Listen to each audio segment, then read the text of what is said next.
بسم الله الرحمن الرحيم تبارك الذي بيده الملك وهو على كل شيء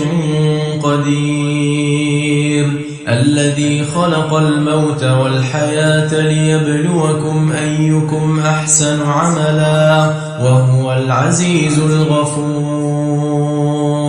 الذي خلق 7 سماوات طباقا ما ترى في خلق الرحمن من تفاوت فارجع البصر هل ترى من فطور ثم ارجع البصر كرتين ينقلب إليك البصر خاسئا وهو حسير ولقد زينا السماء الدنيا بمصابيح وجعلناها رجوما للشياطين وأعتدنا لهم عذاب السعير وللذين كفروا بربهم عذاب جهنم وبئس المصير إذا ألقوا فيها سمعوا لها شهيقا وهي تفور تكاد تميز من الغيظ كلما ألقي فيها فوج سألهم خزنتها ألم يأتكم نذير قالوا بلى قد جاءنا نذير فكذبنا وقلنا ما نزل الله من شيء إن أنتم إلا في ضلال كبير وقالوا لو كنا نسمع أو نعقل ما كنا في أصحاب السعير فاعترفوا بذنبهم فسحقا لأصحاب السعير إن الذين يخشون ربهم بالغيب لهم مغفرة وأجر كبير وأسروا قولكم أو اجهروا به إنه عليم بذات الصدور ألا يعلم من خلق وهو اللطيف الخبير هو الذي جعل لكم الأرض ذلولا فامشوا في مناكبها وكلوا من رزقه وإليه النشور أأمنتم من في السماء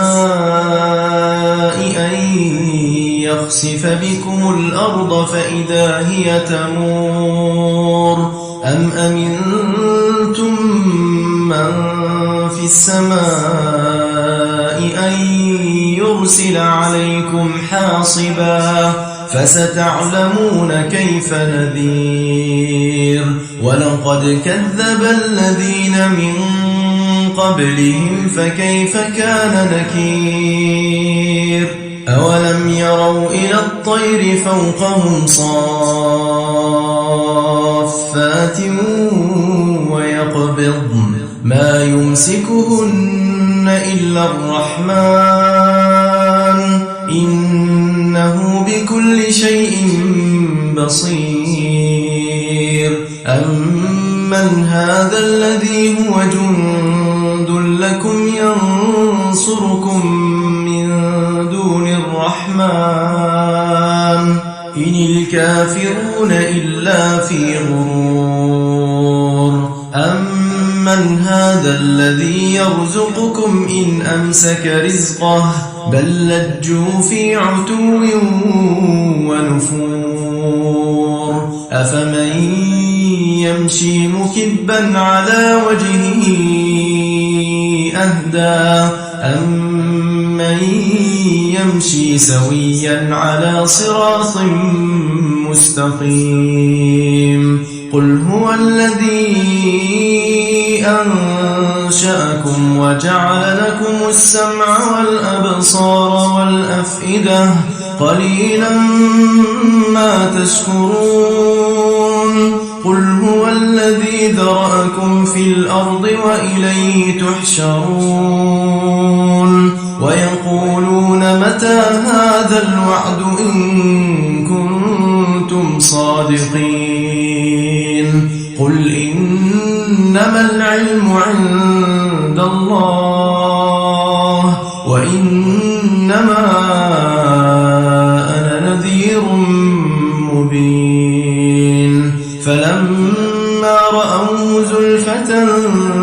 سيئت وجوه الذين كفروا وقيل هذا الذي كنتم به تدعون قل أرأيتم إن أهلكني الله ومن معي أو رحمنا فمن يجير الكافرين من عذاب أليم قل هو الرحمن آمنا به وعليه توكلنا فستعلمون من هو في ضلال مبين قل أرأيتم إن أصبح ماؤكم غورا فمن يأتيكم بماء